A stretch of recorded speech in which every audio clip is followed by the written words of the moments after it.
Born Before 64 is a TV show that asks the vital question, what will we do for the rest of our lives? Kathryn Raaker hosts a show for baby boomers and above, inviting real people to tell real stories about overcoming issues, about facing with courage and triumph the significant obstacles many of us face every day. Born Before 64 TV shows will cover topics that this generation is interested in. So let's join Kathryn Raaker for Born Before 64. Hi, this is Kathryn Raaker of Born Before 64, and I am so thrilled to be on location in Houston, Texas, with three wonderful guests that will be on our shows.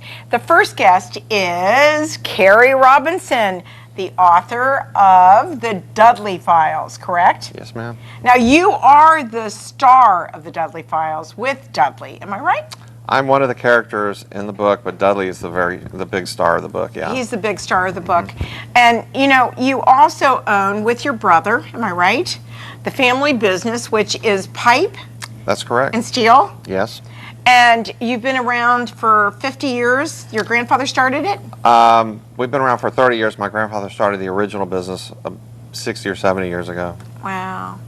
I am so honored to have you on my show. You've been a guest on my radio show.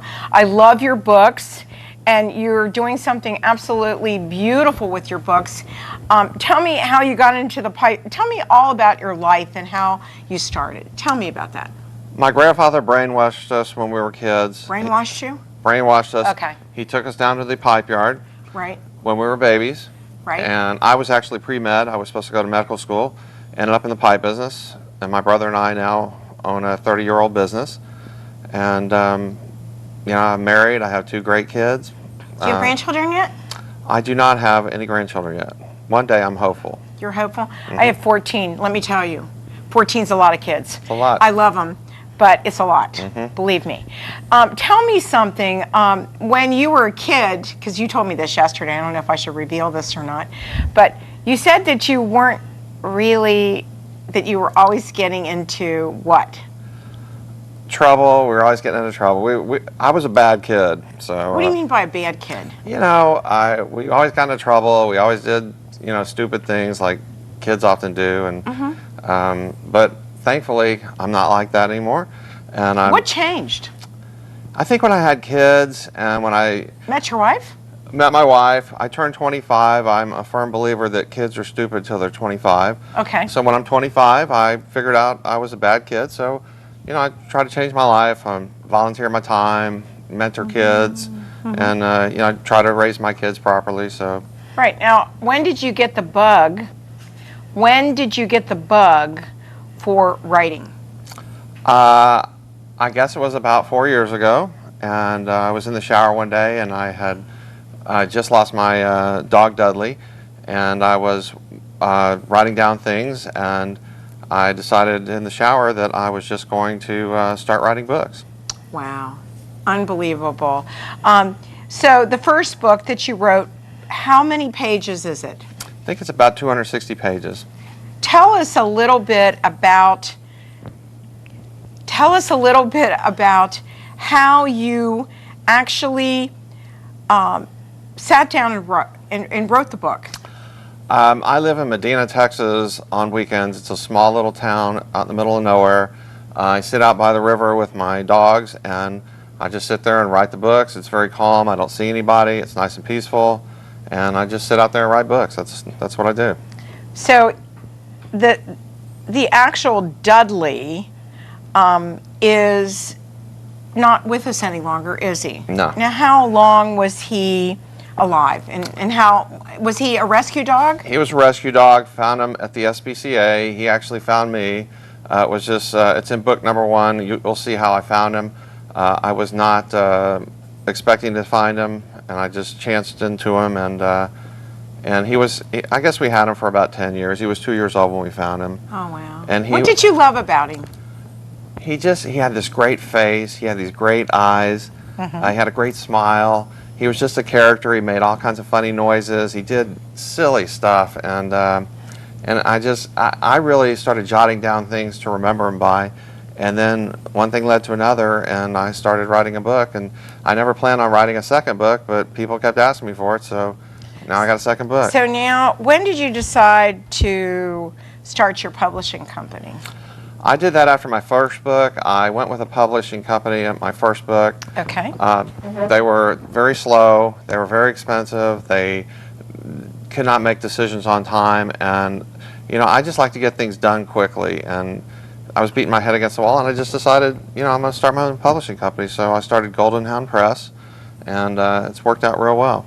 Well, you know, I think your books are absolutely gorgeous. We're going to, if the cameraman would show the books, I think that would be great, because I really believe that the covers of the books are so gorgeously done, and they're actual physical books. They're not paperbacks.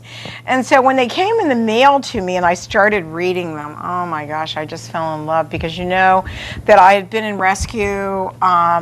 Every time I turned around, I would be rescuing animals with one organization or another, and I'll never forget the times when I lived in New Jersey with my former partner, Darlene, who every time I turned around, she would stop the car to rescue an animal, and by the time I knew it, she had already had Lyme disease 3 times. And I said, Darlene, I can't deal with this anymore. This is too scary. So, you know, or if she felt like she needed something and she stopped at the side of the road, it was like, I can't believe this. So I think the last straw, I think, is that when our radio station actually had a lot of water, and dengue fever had just started. Mm-hmm. And there were so many mosquitoes around our thing that I was terrified after living in Singapore to get dengue fever, because I knew how horrible it was, right? So I just said, that's it. I'll drive my own car. Do you drive yours? I'll drive mine.